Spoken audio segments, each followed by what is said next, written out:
dia, Red. Felicidade de estarmos aqui juntos, reunidos nessa manhã para louvar o nome do Senhor. Somos gratos a Jesus por essa oportunidade preciosa de estarmos aqui com saúde, de estarmos juntos em comunhão para louvar o nome do Senhor. Tudo isso é por causa dele, tudo isso é por ele. Nós estamos aqui nessa manhã e eu te convido a ficar de pé para cantarmos isso. É tudo sobre Jesus. É por causa dele que estamos aqui. Vamos adorá-lo nessa manhã. As palmas.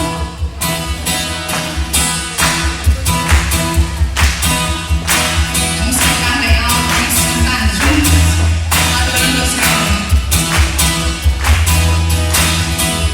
Tentei sozinho caminhar, independente do Senhor. Busquei em muitas fontes alegria pra viver. Acreditava ser capaz vencer o mal que habita em mim. Os meus tropeços sempre me impediam de vencer. Mas quando eu me rendi, de graça recebi o teu perdão, e a tua mão me levantou. Então eu me encontrei e percebi que só em ti, só por ti eu vou viver. É tudo sobre Jesus, é tudo para Jesus. Todo meu amor, todo meu amor, é tudo sobre Jesus, é tudo para Jesus. O meu coração, minha gratidão. Cante-me.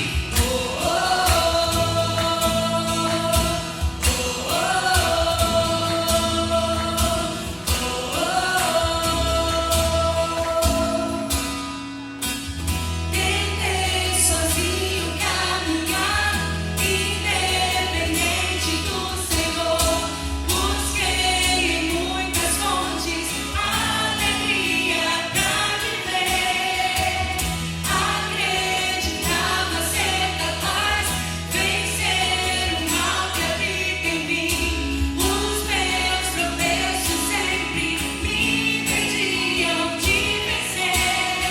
Mas quando eu me rendi, de graça recebi o teu perdão, e a tua mão me levantou. Então eu me encontrei e percebi que só em ti e só por ti eu vou viver.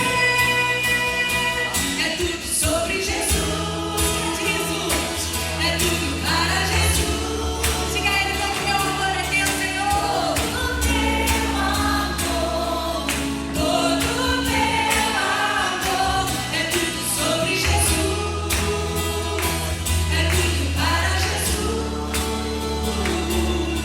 O meu coração, minha gratidão, é tudo sobre Jesus, é tudo para Jesus.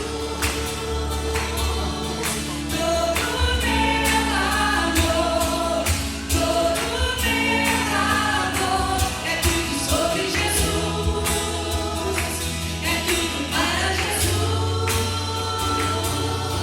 O meu coração, minha gratidão.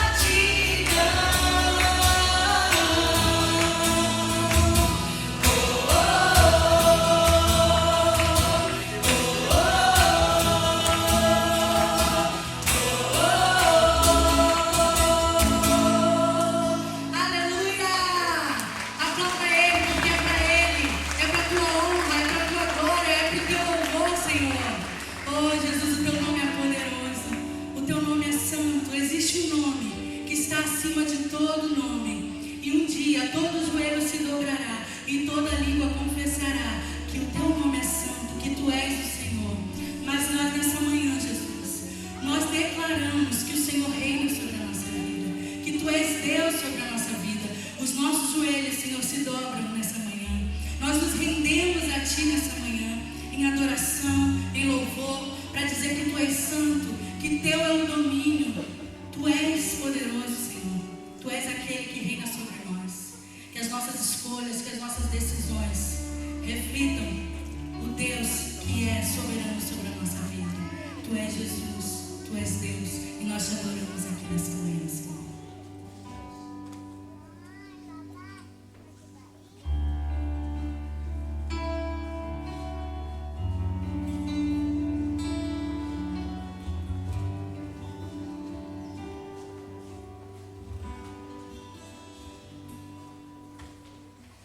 Existe um nome que traz a vida pra quem nele crê.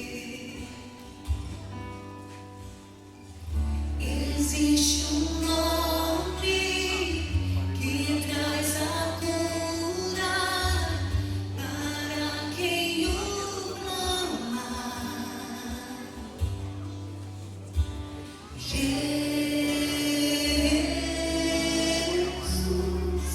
Seu nome é Jesus,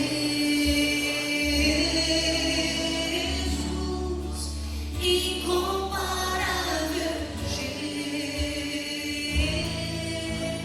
Jesus, o Filho de Deus, Cordeiro que venceu. Existe um nome que é poderoso para nos restaurar,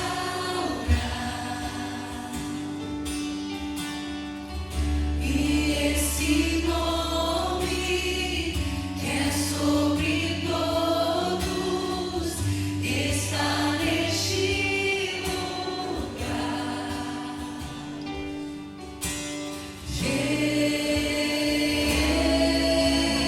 Jesus, seu nome é Jesus, incomparável Jesus,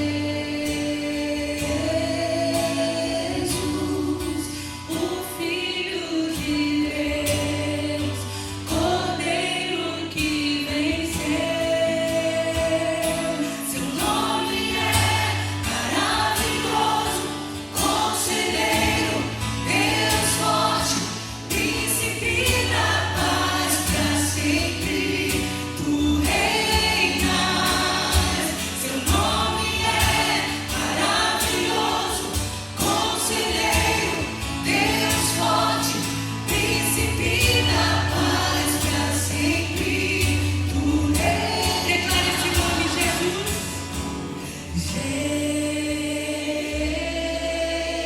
Jesus, seu nome é Jesus, incomparável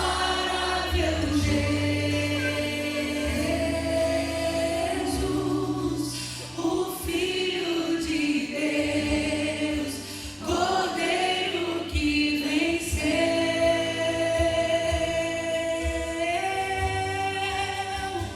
Tu és Jesus, o nosso Senhor, o nosso Salvador, o Cordeiro que venceu, aquele que foi morto e ressuscitou em glória, com poder e grande glória, virá nos buscar. Nós Te adoramos, Jesus. Tu és o único digno da nossa adoração. Tu és o Príncipe da paz. Tu és, Senhor, maravilhoso, Conselheiro, Deus forte. Tu és o nosso Deus e nós Te adoramos. Vamos declarar isso nessa manhã. O Seu nome é? Seu nome é maravilhoso, Conselheiro, Deus forte, Príncipe da paz, pra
Às 19h30, nós teremos uma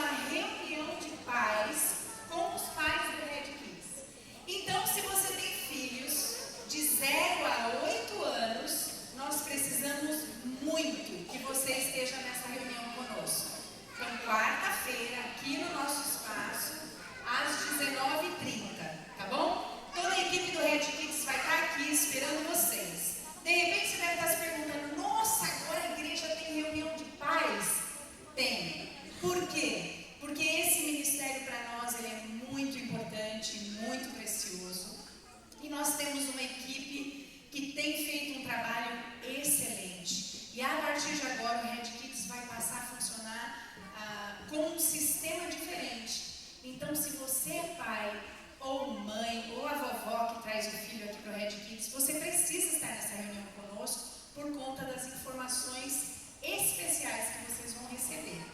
De repente, domingo você vai chegar aqui na igreja e vai falar, puxa vida, mas não era assim.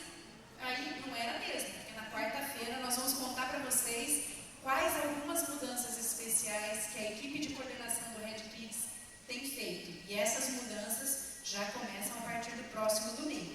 Então, se você é pai ou mãe, não se assuste se domingo que vem você chegar aqui e tiver informação nova a respeito da Red Kids, tá bom? Vamos fechar os olhos, vamos orar.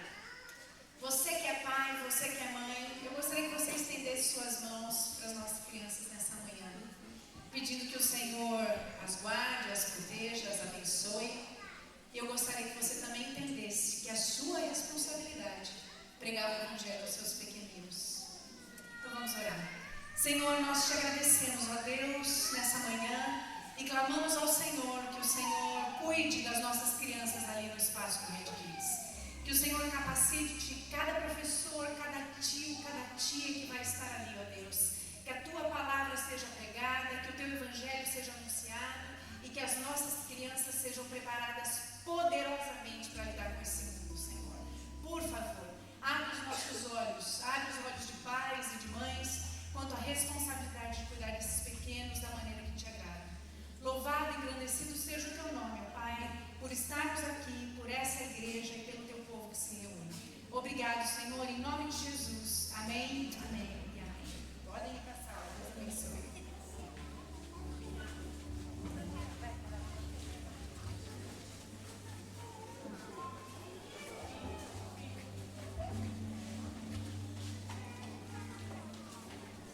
Amém. Vamos ficar de pé? Vamos cantar sobre a bondade de Deus.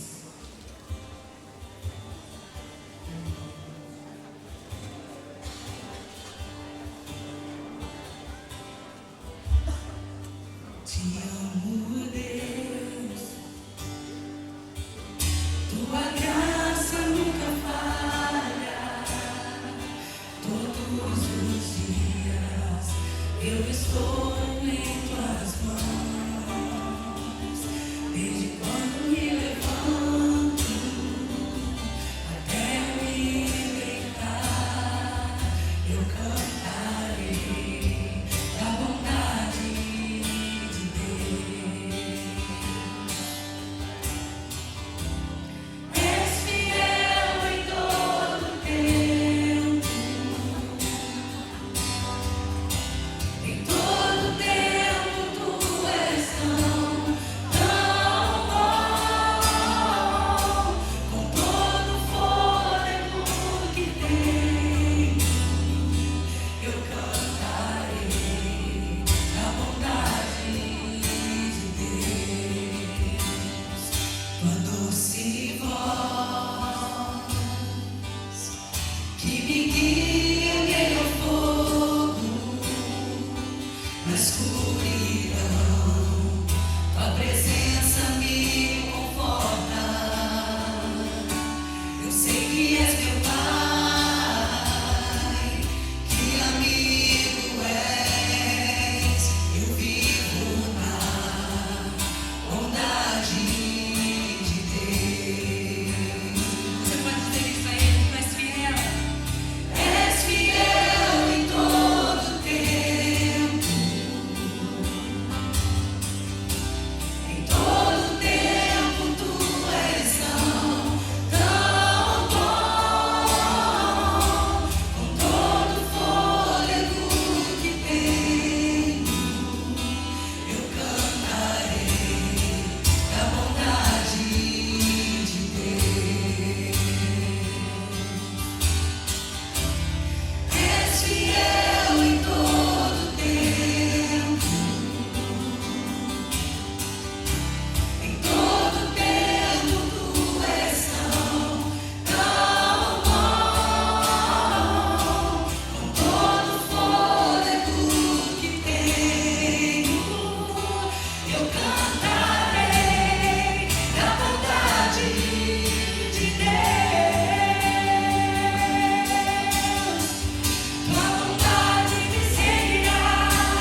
Senhor, nessa manhã juntos, nós te agradecemos pela tua fidelidade.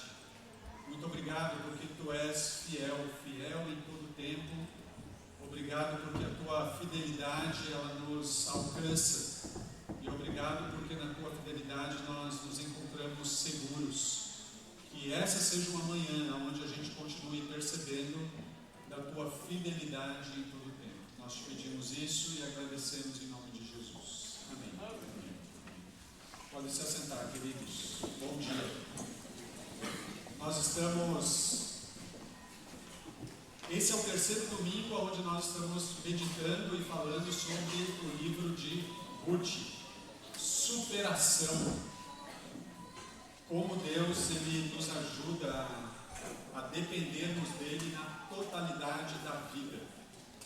Eu quero convidar você mais uma vez a abrir a sua Bíblia comigo em Ruth capítulo 1 ou acompanhar a leitura que vai ser projetada aqui no telão. Ruth capítulo 1, hoje nós vamos ler a partir do versículo 6. Ruth capítulo 1, a partir do versículo 6. O texto das Escrituras diz assim: Noemi soube em Moabe que o Senhor havia abençoado o seu povo, dando-lhe boas colheitas. Então Noemi e suas noras se prepararam para deixar Moabe. Ela partiu com suas noras do lugar onde havia morado e seguiram para a terra de Judá. A certa altura, porém, Noemi disse às noras: voltem para a casa de suas mães. Que o Senhor as recompense pelo amor que demonstraram por seus maridos e por mim. Que o Senhor as abençoe com a segurança de um novo casamento. Então deu-lhes um beijo de despedida e as três começaram a chorar em voz alta. Não, disseram elas. Queremos ir com você para o seu povo. Noemi, porém, respondeu: voltem, minhas filhas. Por que vocês viriam comigo? Acaso eu ainda poderia dar luz outros filhos que cresceriam e se tornariam seus maridos? Não, minhas filhas. Voltem, pois sou velha demais para me casar outra vez. E mesmo que fosse possível eu me casar esta noite e ter filhos, o que aconteceria então? Vocês esperariam que eles crescessem, deixando assim de se casarem com outro homem? Claro que não. Claro que não, minhas filhas. Esta situação é muito mais amarga para mim do que para vocês, pois o próprio Senhor está contra mim. Então choraram juntas mais uma vez. Orfa se despediu de sua sogra com um beijo, mas Ruth se apegou firmemente a Noemi. Olha sua cunhada, voltou para o povo e para os deuses dela. Disse Noemi a Ruth: você deveria fazer o mesmo. Você deveria fazer o mesmo. Ruth respondeu: não insista comigo para deixá-lo e voltar. Aonde for, irei. Onde você viver, lá viverei. Se o seu povo será meu povo, e seu Deus, o meu Deus. Onde você morrer, ali morrerei e serei sepultado. Que o Senhor me castigue severamente, se eu permitir que qualquer coisa, a não ser a morte, nos separe. Quando Noemi viu que Ruth estava decidida a ir com ela, não insistiu mais. Então, as duas seguiram viagem. Quando chegaram a Belém, toda a cidade se agitou por causa delas. Será que é mesmo Noemi? Perguntavam as mulheres. Não me chamem mais de Noemi. Chame-me de Mara, pois o Todo-Poderoso tornou minha vida muito amarga. Cheia eu parti, mas o Senhor me trouxe de volta vazia. Por que me chamar de Noemi, se o Senhor me fez sofrer? E se o Todo-Poderoso trouxe calamidade sobre mim? Assim Noemi voltou de Moabe, acompanhada de sua nora Ruth, a jovem moabita. Elas chegaram a Belém quando começava a colheita da cevada. Nosso texto de hoje, ou o nosso capítulo de hoje, na nossa cena da nossa novela Ruth, hoje nós vamos prestar atenção na personagem Noemi. É para ela que os nossos olhos vão se voltar. Os nossos olhos vão se voltar para Noemi. Mas antes de olharmos para Noemi, eu gostaria que nós voltássemos um pouquinho para o verso 8. Ruth capítulo 1, verso 8. E eu gostaria de esclarecer algo para vocês a respeito desse verso 8, do 9, do 10, do 11, do 12 e do 13. Noemi, ela está insistindo para que as suas noras, elas voltem para a casa das suas mães, para que elas voltem para as suas casas originais, para a casa dos seus pais. Ela está insistindo e tem algumas razões para essa insistência. Ela abençoa aquelas pessoas, aquelas duas moças, a Orfa e a Ruth, e ela manda que elas voltem para a casa dos pais. E a gente pergunta, por que ela está fazendo isso? Qual é a razão dela insistir que aquelas moças voltem para a terra do deus Quemos? Moabe é governada, é orientada por esse deus, um deus chamado Quemos. Quemos significa subjugador. Quemos significa aquele que faz sofrer. E a Noemi está dizendo para elas, voltem para a casa dos seus pais, voltem para a terra de vocês, fiquem na terra de vocês, fiquem aonde Quemos governa. Por que ela está fazendo isso? Por que ela está mandando duas novas viúvas, viver aonde o Deus que governa aquela região, ou o Deus que é adorado naquele lugar, é o Deus que subjuga, é o Deus que faz sofrer? Por que ela faz isso? A primeiro momento nós olhamos para o texto, e o texto diz assim no verso 11: por que vocês viriam comigo? Acaso eu ainda poderia dar luz outros filhos, que cresceriam e se tornariam seus maridos? Não, minhas filhas, voltem, pois sou velha demais para me casar outra vez. E mesmo que fosse possível me casar esta noite e ter filhos, o que aconteceria então? Vocês esperariam os meus filhos crescerem, para que vocês então se casassem com eles? Claro que não, minhas filhas, voltem. Por que a Noemi está dizendo isso? Por que a Noemi, ela traz essa conversa? Eu não posso mais ter filhos, e mesmo que eu pudesse ter filhos, até eu conceber esses filhos, ou até eu arrumar alguém que queira se casar comigo, até eu engravidar, até os 9 meses passar, até essa criança crescer, talvez lá com a idade de 14, 15, 17 anos, poder se casar, não faz o menor sentido vocês esperarem por isso. Por que ela está falando isso? Ela está falando isso por causa da lei de Deus. Nós precisamos lembrar que nós estamos falando sobre Israel, sobre o povo de Deus, o povo que Deus formou. E quando Deus forma o seu povo, Deus ele cria uma lei. E a lei que Deus cria, ela é conhecida por lei do levirato. E o que significa isso? Significa o seguinte: o Malom, ele era casado com Ruth. E o Malom, ele tinha um irmão, o Quilion.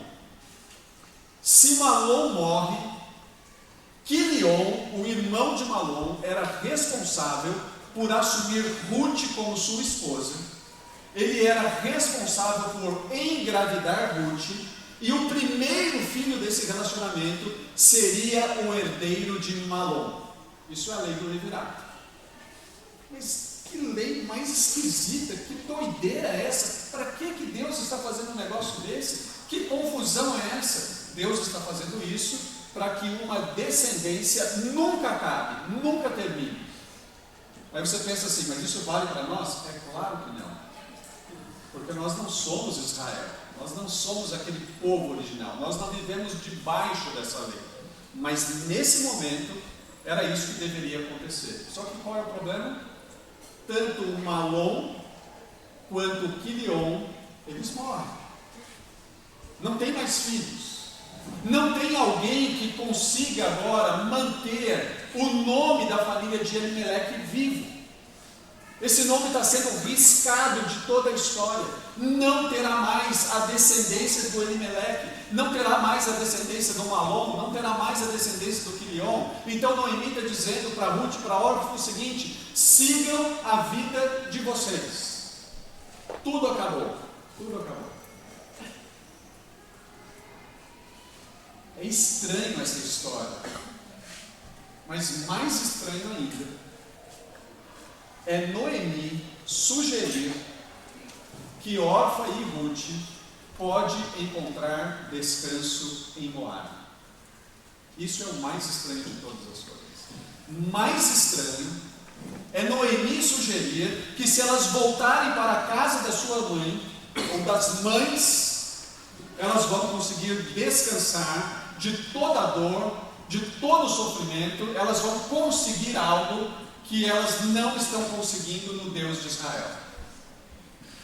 Quando nós olhamos para esse texto, a gente percebe algumas coisas interessantes.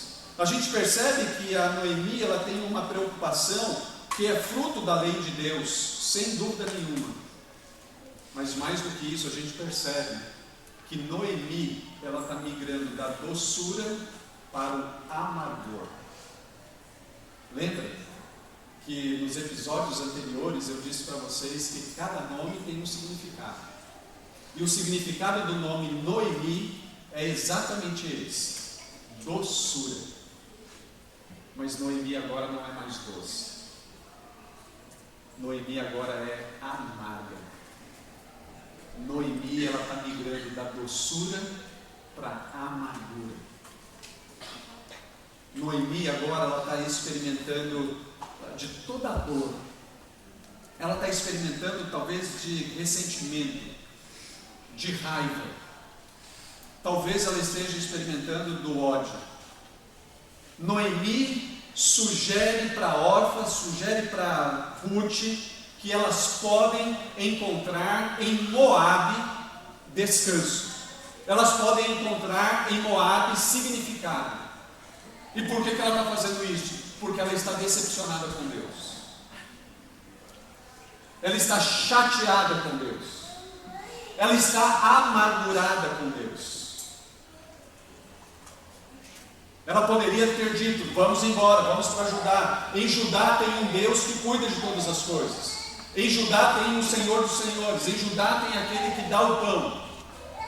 Em Judá nós vamos encontrar todo o descanso que a gente precisa. Vamos para Judá. Eu não sei exatamente como que vai ser em Judá. Eu não sei exatamente como vai ser em Belém. Mas vamos para lá, porque lá você vai verdadeiramente descansar. Em Judá nós seremos 3 viúvas solitárias. Mas em Judá tem o Deus que cuida de todas as coisas, e nesse Deus a gente encontra o descanso. Mas ao invés dela fazer isso, ela diz assim: vá para a casa das suas mães, volte para Quemos, fique em Moabe, encontre em Moabe descanso. Quando chega ali no verso 15, depois da insistência, você leu isso, a gente leu, verso 15 de Ruth capítulo 1. Olha sua cunhada voltou para o povo. Você deve lembrar que Orfa significa nuca. E agora tudo que se vê de Orfa é a nuca dela indo embora, voltando para casa. Ela está indo embora. Ela aceitou o conselho insistente de Noemi: volte para sua casa. Ela ainda olha para Ruth e diz para Ruth o seguinte: você deveria fazer a mesma coisa. Volte para a casa da sua mãe. Volte para a sua terra, volte para o seu Deus. Você deveria fazer a mesma coisa. Noemi, ela não está apenas preocupada com a lei. Noemi, ela está decepcionada com Deus. E talvez alguns de nós pensem: mas como pode ficar decepcionado com Deus? Eu e você ficamos decepcionados com Deus. Quando Deus não nos atende do jeitinho que a gente quer, na hora que a gente quer, via de regra, a gente fica bravo com Deus, a gente para de orar. A gente para de vir na igreja, a gente para de cantar, a gente para de adorar, a gente para de dizimar, a gente para de ofertar. Nós também nos decepcionamos com Deus. Nós também nos entristecemos com Deus. É isso que está acontecendo com Noemi. Não apenas preocupada com a lei, mas triste, arrasada, decepcionada com Deus. Mais do que qualquer razão que a gente poderia pensar aqui, não tem um descendente que possa ajudar vocês. É melhor voltar uma viúva do que 3 viúvas. Mais do que essas razões, nós vemos aqui que Noemi, ela está decepcionada com o próprio Deus. A verdade é, queridos, que as durezas da vida levaram Noemi a tomar uma conclusão a respeito do próprio Deus. Eu gostaria que a gente lembrássemos juntos das durezas da vida na vida de Noemi. Mas antes de fazer isso, eu gostaria que você tentasse responder o seguinte: quanto as circunstâncias duras da vida influenciam você? Quão influenciado você é pelas coisas difíceis da vida? Quanto influenciado você é quando aquilo que você está tanto pedindo para Deus não chega?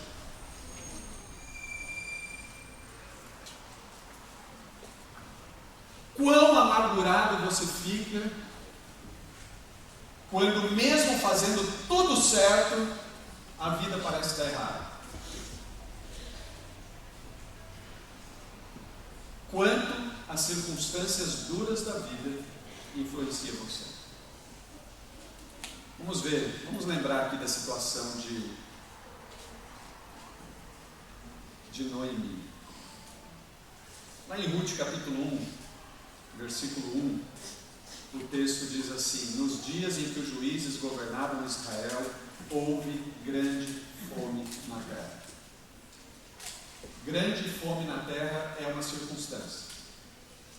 E Noemi está vivendo nessa circunstância aqui, de grande fome na terra. Não tem comida para ela, não tem comida para o seu esposo, não tem comida para os seus 2 filhos. O que tem é escassez. Tem uma grande fome na terra. E essa fome também está atingindo aquela mulher. De uma certa maneira, a fome em Belém, a fome em Judá, está afetando a doçura de Noemi. Se não bastasse isso, o texto também diz o seguinte: Elimeleque morreu e Noemi ficou com os 2 filhos. Falecimento do cônjuge, circunstância difícil. Tão difícil quanto perder o cônjuge é agora estar sozinha com 2 filhos e possivelmente 2 noras. Essas aqui são as circunstâncias. Fome na terra, mudança de endereço, mas agora com a mudança de endereço, o marido morre. Ela está numa cidade diferente, numa região diferente, com pessoas diferentes. Ela está longe da sua casa, ela não tem os seus parentes, ela não tem ninguém próximo, ela não tem marido e ela está sozinha com 2 filhos. Nós temos que usar um pouco da nossa imaginação para pensar nisso daqui. Eu gosto de pensar nessa situação como os filhos ainda não tivessem casado. De repente ela se vê sozinha.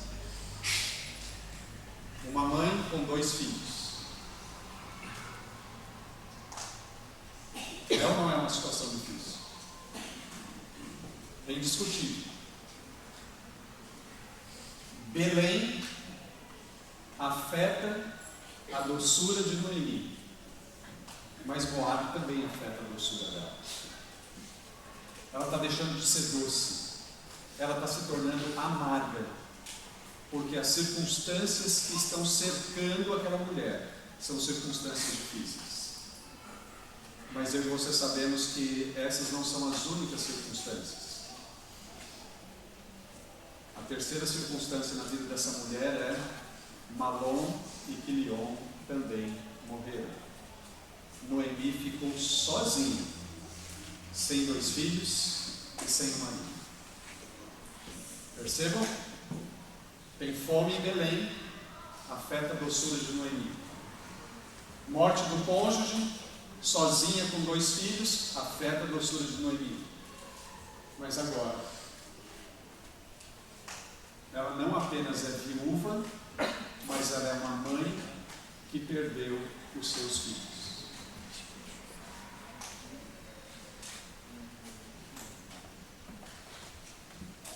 Eu quero que você seja sincero.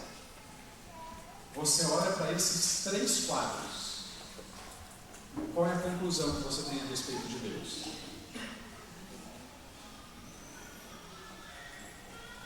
Fome na terra, viúva com 2 crianças e agora viúva sem as crianças. E você sabe que agora os filhos aqui já são casados, mas todo filho casado continua sendo criança, né? Ah, olha os meninos, tadinhos dos meninos, 46 anos de idade, casado, 8 filhos, mas continua sendo as crianças. Pensa comigo, você olha para esses 3 quadros, qual é a sua conclusão a respeito de Deus? Eu acho que alguns de nós temos medo de falar qual é a nossa conclusão a respeito de Deus, olhando para esses 3 quadros. Mas tem um negócio interessante nas Escrituras Sagradas. Noemi, ela não tem medo de concluir algo sobre Deus. Não necessariamente ela está concluindo do jeito certo, mas ela não tem medo de concluir algo a respeito de Deus.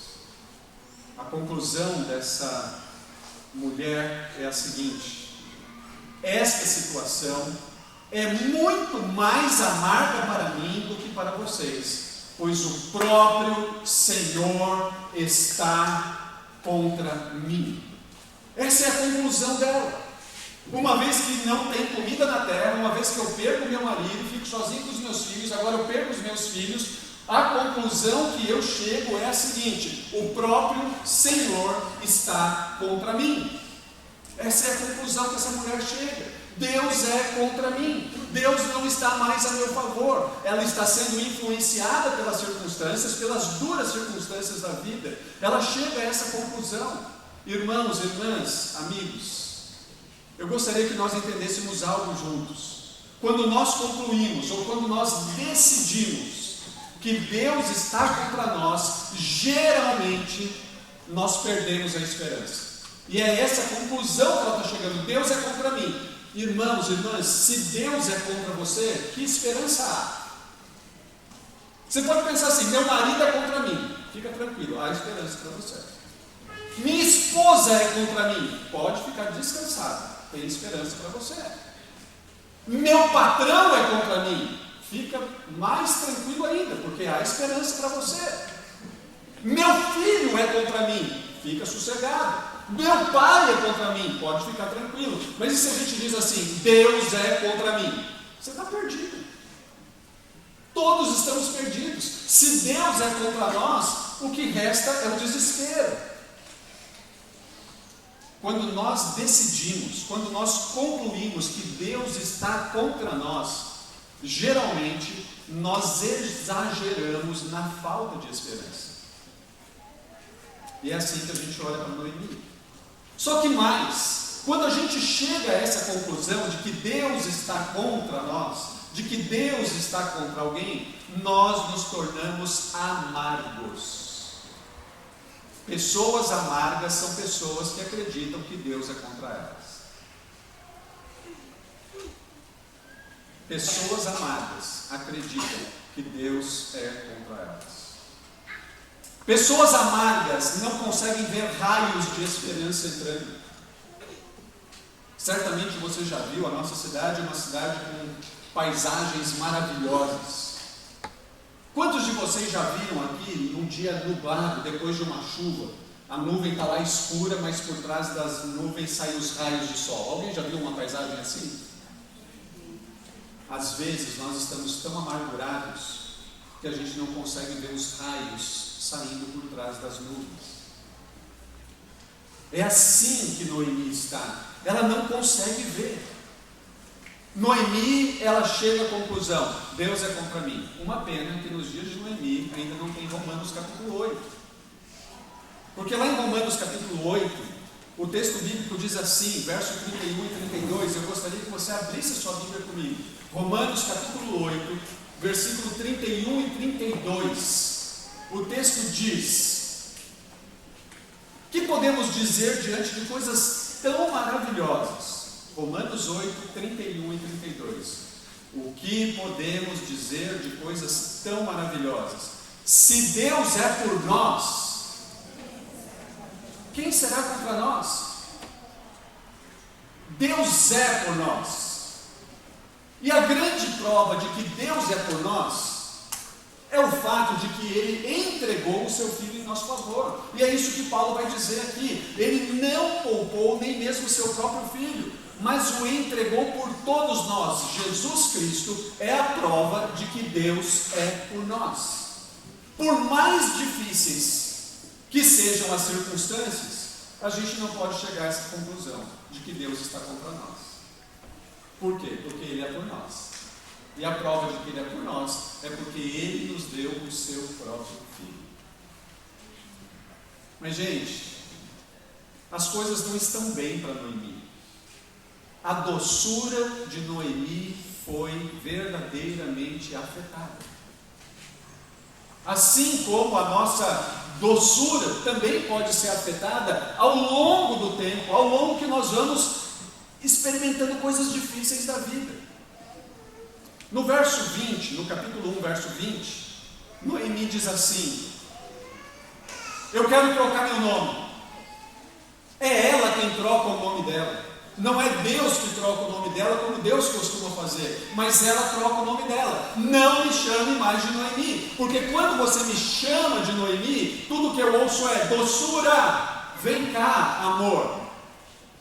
Para de me chamar de Noemi. Noemi faz os meus ouvidos doerem, porque Noemi é agradável, Noemi é doçura. E se tem uma coisa que não tem na minha vida, é doçura. Desde quando começou a faltar pão, desde que o meu marido morreu, desde que eu fiquei sozinha com os meus filhos, desde que os meus filhos faleceram, não existe mais doçura na minha vida. Acabou. Acabou toda a agradabilidade na minha vida. Acabou. Então para de me chamar de Noemi, porque quando você fala Noemi, tudo que eu percebo é o que está faltando na minha vida. E o que falta na minha vida é doçura. Então eu quero que meu nome mude. Passem a me chamar de o quê? Não, gente. Me chamem agora de amarga. Minha vida não tem mais doçura. Minha vida não é mais agradável. Eu quero ser chamada de amarga. Não me chamem de Noemi. Chame-me de Mara. Olha a conclusão dela a respeito de Deus. Pois o Todo-Poderoso tornou a minha vida muito Mara. O Todo-Poderoso tornou a minha vida muito amarga.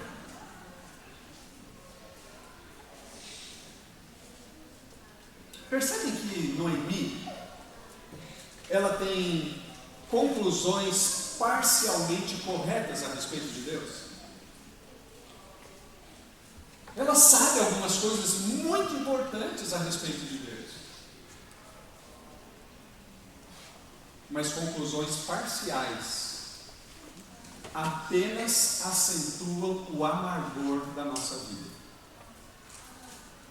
Se você pensa em Deus parcialmente, ou se você tem apenas poucas informações a respeito de Deus, você corre o grande risco de se tornar tão amargo, tão amarga, quanto Noemi. Ela tem informações parciais a respeito de Deus. As coisas não estão fáceis para essa mulher, nem um pouco fáceis. No verso 21, a gente diz assim, ela disse assim: cheia eu parti. Ela estava cheia do quê? Ela tinha marido, ela tinha 2 filhos, ela estava cheia. Cheia eu parti, mas o Senhor me trouxe de volta vazia. Vazia do quê? Ela não tem mais o Eli e nem o Mamá e o Kiki. Ela está vazia, ela não tem mais o seu marido e nem os seus filhos. Cheia eu parti, mas eu voltei vazia. Por que vocês vão me chamar de Noemi? Conclusão a respeito de Deus: se o Senhor me fez sofrer e se o Todo-Poderoso trouxe calamidade sobre mim. Ela tem boas informações a respeito de Deus. Ela sabe muita coisa a respeito de Deus. Mas o que ela quer mesmo agora é ser chamada de Mara. Acabou a doçura da minha vida. Agora minha vida é uma amargura só. Se eu olho para o meu cenário, se eu olho para as minhas circunstâncias, você deve me chamar de Mara. Você deve me chamar de amarga. As circunstâncias, gente, as ocasiões, foram moldando a vida de Noemi. Não apenas a vida, mas as circunstâncias difíceis foi também moldando a visão de Noemi a respeito do próprio Deus. Ela tem uma visão que é uma visão influenciada pelas circunstâncias da vida. E elas são reais. E as circunstâncias formam a nossa visão do mundo. As circunstâncias formam a nossa visão do próprio Deus. A nossa circunstância forma a visão a respeito da nossa igreja. A nossa visão de mundo afeta a nossa visão a respeito das pessoas. As circunstâncias importam, sem dúvida nenhuma, elas importam. As circunstâncias, sejam elas as boas ou as péssimas, elas vão moldando a nossa visão de mundo. Isso é um fato, isso é uma realidade. E isso acontece com Noemi. As circunstâncias moldaram a vida e a visão de Noemi. Ela tem uma visão circunstancial. Ela tem a visão da circunstância, que ela viveu, que ela experimentou. Gente, isso daqui é difícil? Sim ou não? Sim. Isso daqui é difícil? Sim. Muito difícil. E isso daqui? Super difícil. As circunstâncias vão moldando. Mas além de ter uma visão que é moldada pelas circunstâncias, eu creio que a Mara, a dona Mara, ela também tem uma visão teológica que molda a sua visão. Então, quando a gente lê lá o texto de Levítico, capítulo 26, versos 3 e 4, o texto, ele demonstra que, certamente, Noemi, ela tem essa perspectiva teológica. E a perspectiva teológica dela é essa, da lei de Deus, do livro de Levítico. Se seguirem os meus direitos, os meus decretos, e obedecerem diligentemente aos meus mandamentos, enviarei as chuvas nas estações próprias, a terra dará suas colheitas, e as árvores do campo produzirão seus frutos. Ela entende que é Deus quem manda a chuva, mas é Deus também quem retém a chuva. Ela sabe disso. Assim também como eu creio que ela conhecia a história de José. Ela conhecia aquilo que para nós está no capítulo 37 a 50 do livro de Gênesis. E o salmista, no Salmo 105, abre aí comigo por favor, Salmo 105. O salmista, ele olha para o passado, ele olha para a história de José e ele tem uma interpretação daquilo. Salmo 105, no verso 16 a 19, o texto diz assim: Deus mandou vir fome sobre a terra de Canaã. Deus mandou. Deus é o Deus que retém a chuva e Deus é o Deus que manda a chuva. As Escrituras revelam isso.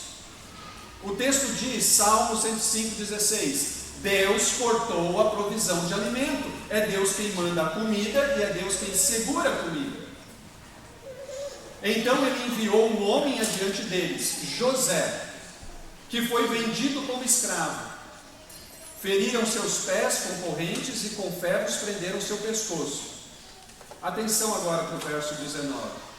O Senhor pôs José à prova, até chegar a hora de cumprir a sua palavra. Noemi tem um entendimento disso. Deus retém a comida, Deus retém a chuva, Deus nos coloca à prova. Ela sabe disso. Então ela é formada pelas circunstâncias, mas ela também tem uma visão teológica de como Deus age, como Deus é, como Deus atua. Ela sabe disso. Ela parece ter esse conhecimento na cabeça dela. E gente, se tem uma coisa especial na vida de Noemi no capítulo 1, atenção, Noemi, ela não defende Deus. Ela não defende Deus. Não, isso daqui não foi Deus que mandou sobre a minha vida. Quem mandou isso foi o diabo. Ela não faz isso. Deus dá comida e o diabo dá fome. Ela não faz isso. O que ela está dizendo é o seguinte: a comida vem do Senhor e a fome também. E ela não esconde isso de ninguém. E eu confesso para vocês que eu pensei em esconder isso de vocês. O que vão pensar a respeito de Deus se eu ler Ruth capítulo 1? Ninguém mais vai querer esse Deus. Um Deus que dá fome. Um Deus que mata o esposo e também os filhos. Que Deus é esse? Esse é o Deus e Pai. Deus, ele manda fome, mas ele também manda provisão.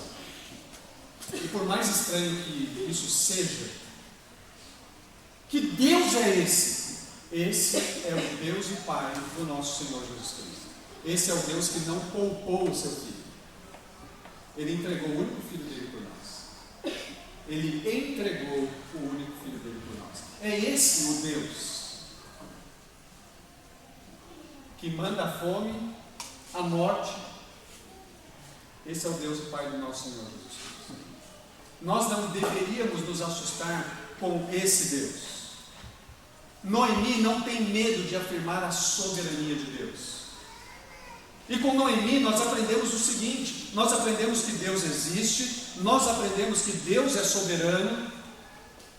E quando nós afirmamos que Deus é soberano, isso significa em crer, em acreditar que Ele reina sobre todas as nações.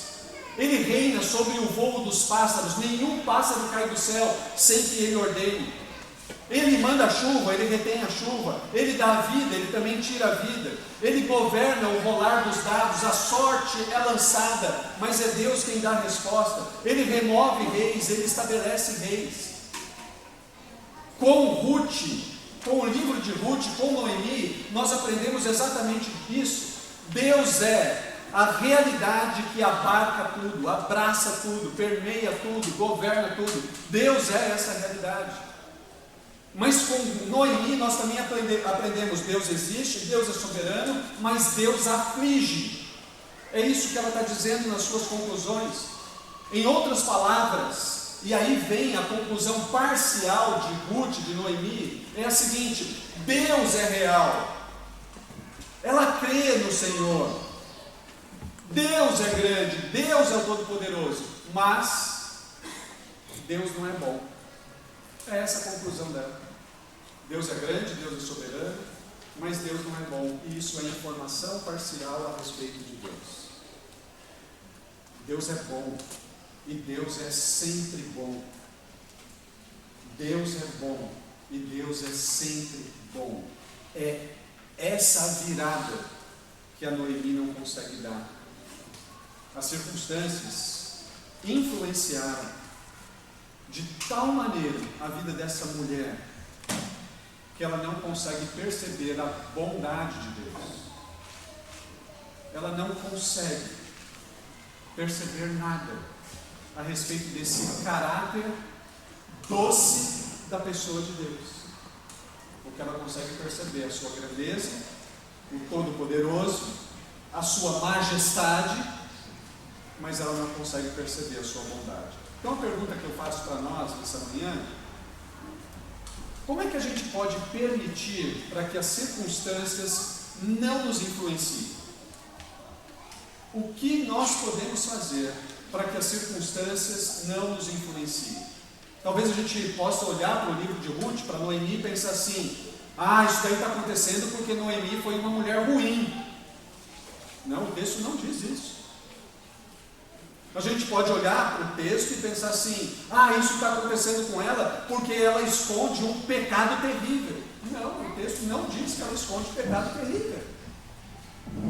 Ela está cometendo pecados e ela é, de uma certa maneira, ela é conivente com o pecado do seu marido, de tomar uma decisão e sair atrás dessa decisão. Foi isso que nós falamos no domingo retrasado. Mas ela não está escondendo nenhum pecado.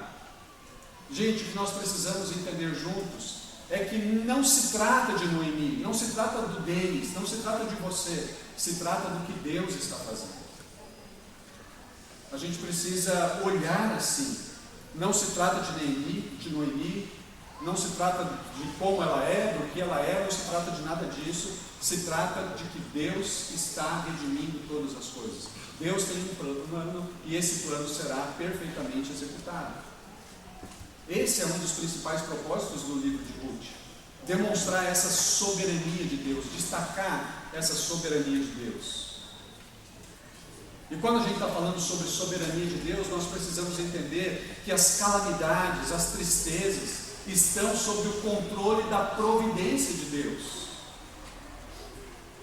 O meu problema, ou talvez o nosso problema seja, que quando nós vivemos, ou quando nós presenciamos momentos difíceis, e nessa última semana, nós estamos presenciando o que está acontecendo lá no Rio Grande do Sul.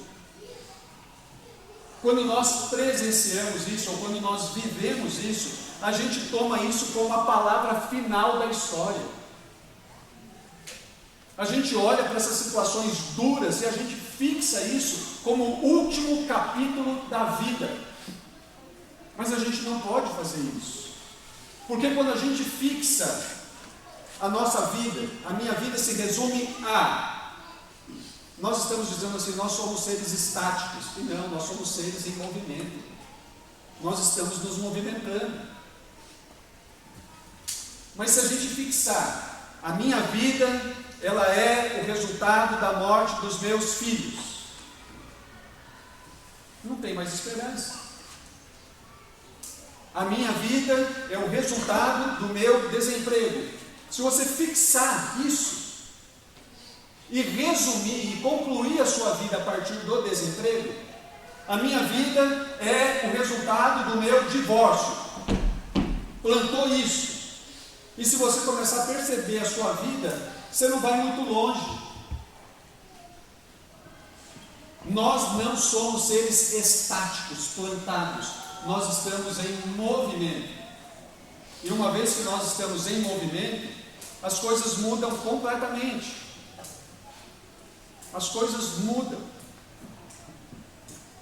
Então percebam, queridos, que quando nós estamos olhando para toda essa situação aqui, vivida por Noemi, vivida por Ruth, vivida por esses personagens, as coisas mudam. As coisas mudam completamente. O que nós precisamos fazer para não sermos tomados pelas circunstâncias? Número 1, não se veja como centro da história. Não se veja como o umbigo do universo. Você não é o umbigo do universo. Você não é o centro da história. Você tem que tomar cuidado com isso. Eu tenho que tomar cuidado com isso. Nós não somos o centro da história. Se você se vê como centro da história, você tem a grande probabilidade de se tornar amargo. Então, número 1, quer lidar bem com as circunstâncias? Não se veja como centro da história. Número 2, se você não quer ser refém das circunstâncias, lembre, a história, ela está em andamento. Deus é o Senhor da história e Ele cuida de toda a história. Não quer ser refém das circunstâncias? Número 3, confie no Senhor. Confie que do Senhor vem, muitas vezes, a privação, mas do Senhor também vem a provisão. Eu e você precisamos entender isso. Nós precisamos descansar nessa realidade. Enquanto a gente não descansar nisso, a gente vai continuar sendo refém das circunstâncias. A gente vai continuar permitindo que as circunstâncias, elas modelem a nossa vida. Elas formem a nossa vida. Cuidado, queridos, cuidado. Se você vê uma calamidade, se você presencia uma calamidade, ou se você vive uma calamidade, não fixe a sua vida nisso, porque senão a gente passa a acreditar que a providência de Deus é somente amarga, é somente mara. Então não se veja como centro da história. Não tome a circunstância que você está vivendo como o último capítulo da sua vida. Não faça isso. Confie que Deus é o Senhor absoluto da história e que os seus planos são sempre bons. Gente, olhos amargurados são sempre cegos. Se você cultiva amargura, você é cego. Noemi, ela precisa abrir os olhos dela.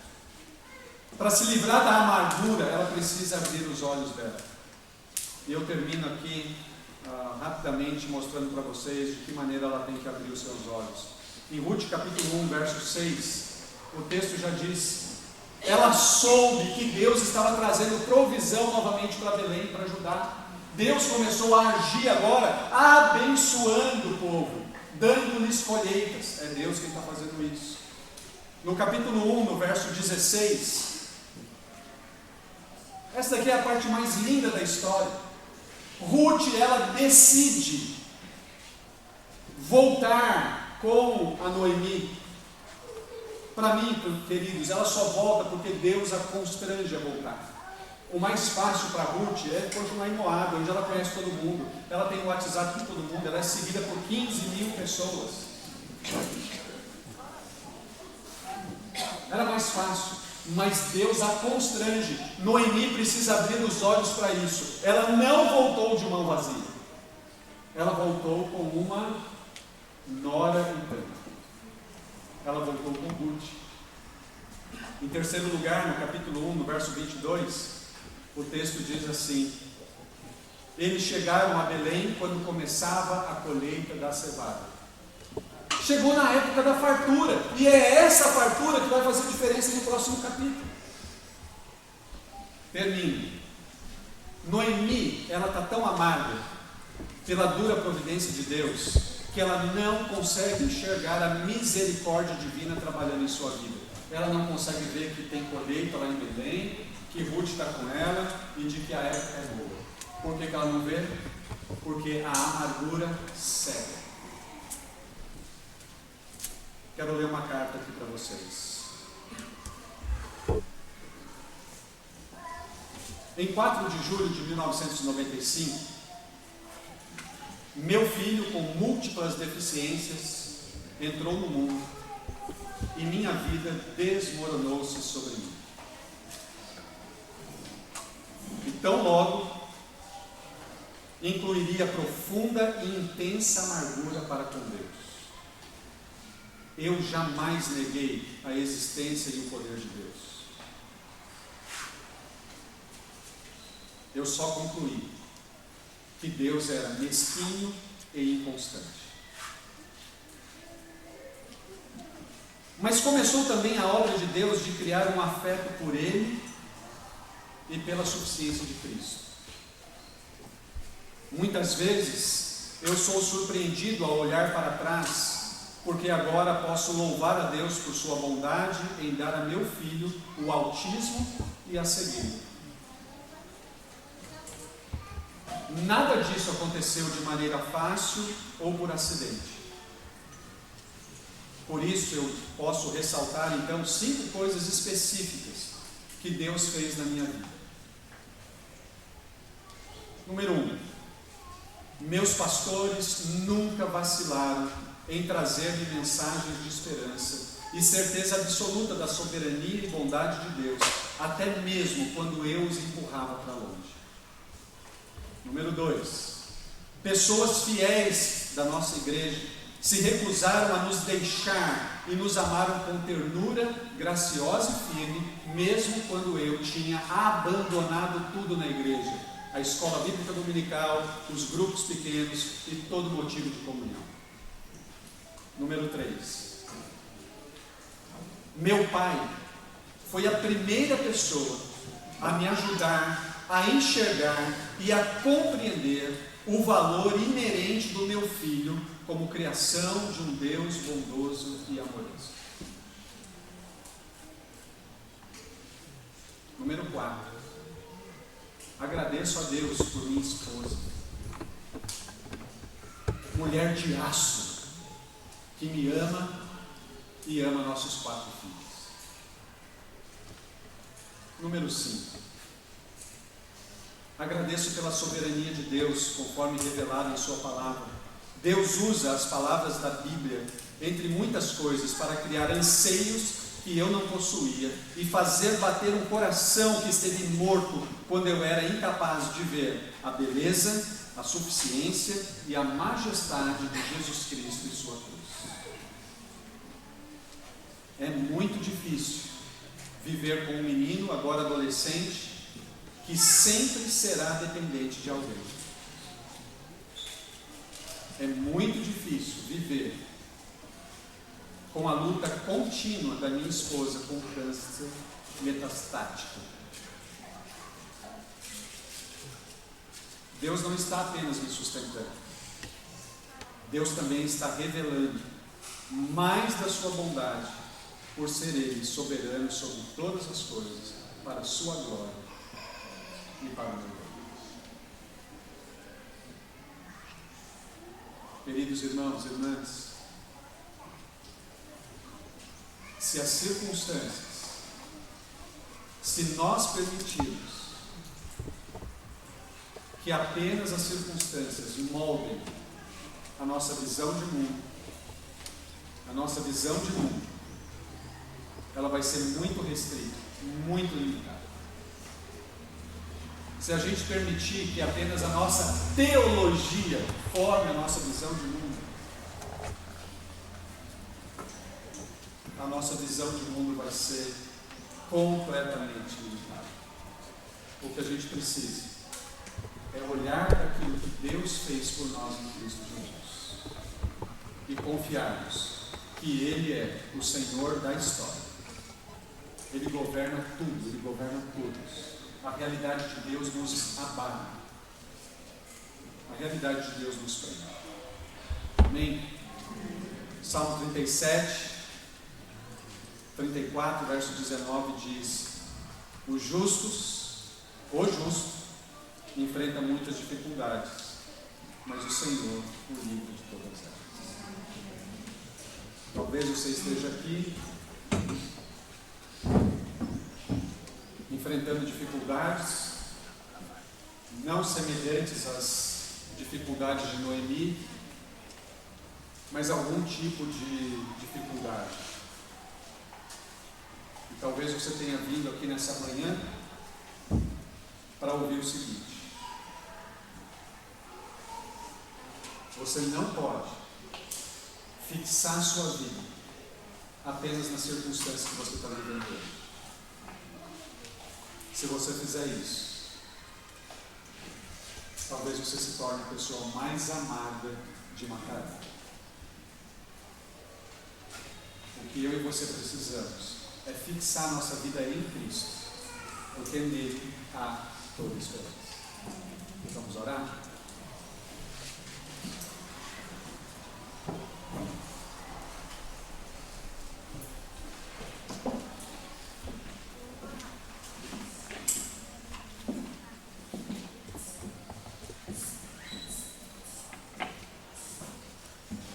Senhor, nós te agradecemos por essa manhã, te agradecemos pela tua bendita palavra,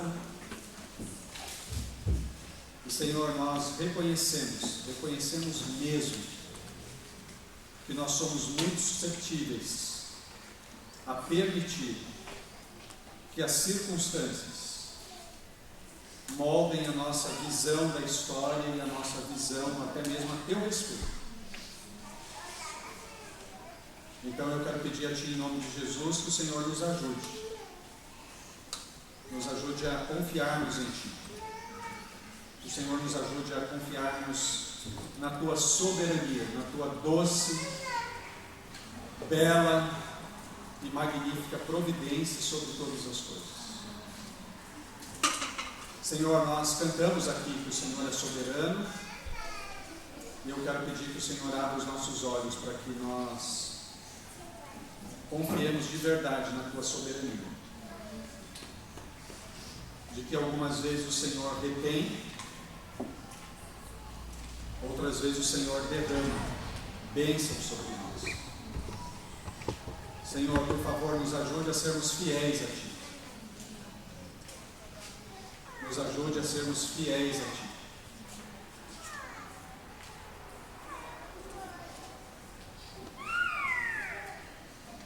Peço ao Senhor que o Senhor conforte os meus irmãos e irmãs enlutados,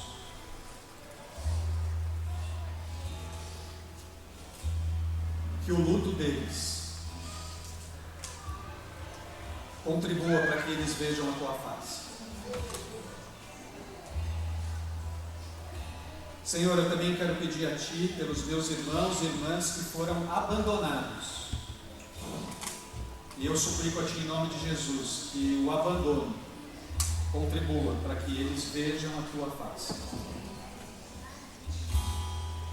Senhor, eu suplico a Ti pelos meus irmãos e irmãs desempregados, que o desemprego contribua para que eles vejam a Tua face. Suplico a Ti, Senhor, em nome de Jesus, por aqueles que têm sofrido, batalhado e lutado com seus casamentos, que toda essa batalha os aproxime mais de Ti. Que o Senhor seja para todos nós a única realidade, a única realidade que nos abrace, a única realidade que possamos confiar, a única realidade que possamos descansar. Senhor, nós não queremos descansar em Macaé, nós não queremos descansar no Rio, nós não queremos descansar naquilo que temos, naquilo que somos, nós não queremos descansar em outro Deus, nós queremos descansar em Ti. E eu suplico em nome de Jesus que o Teu descanso venha sobre nós. Ajuda-nos a descansar, Senhor, de que o Senhor é soberano sobre tudo, sobre todos, de que o Senhor é o Rei da história, de que o Senhor está conduzindo tudo com perfeição.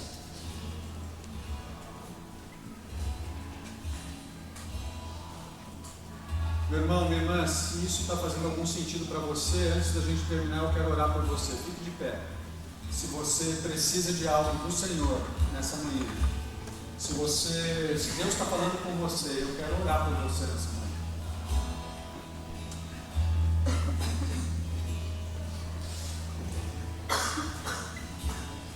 Não sei exatamente qual é o seu momento, qual é a sua dor, qual é o tamanho dela, mas eu quero dizer para você que Deus, Ele é soberano, até mesmo sobre as duras circunstâncias da vida. Ele é soberano. E nessa manhã você pode confiar nele, você pode descansar nele.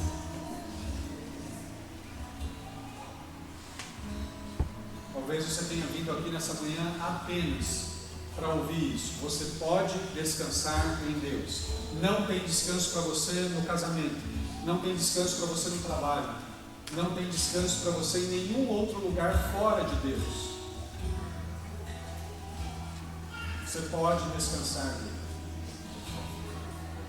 Se você quer experimentar esse descanso nessa manhã, eu quero orar por você.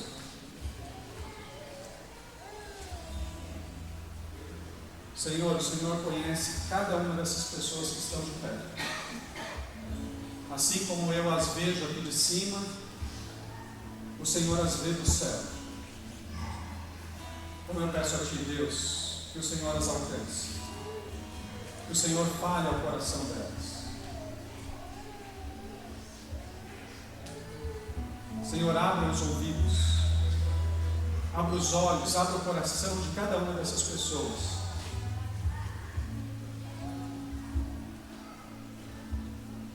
Ajude, Senhor, a descansar na realidade de que o Senhor é o Deus que abarca e abraça todas as coisas. Por favor, Senhor, que o Senhor derrame o seu descanso sobre cada uma dessas pessoas, para a Tua glória, para a Tua honra, para o Teu louvor. Nós te pedimos isso em nome de Jesus. Amém. Amém.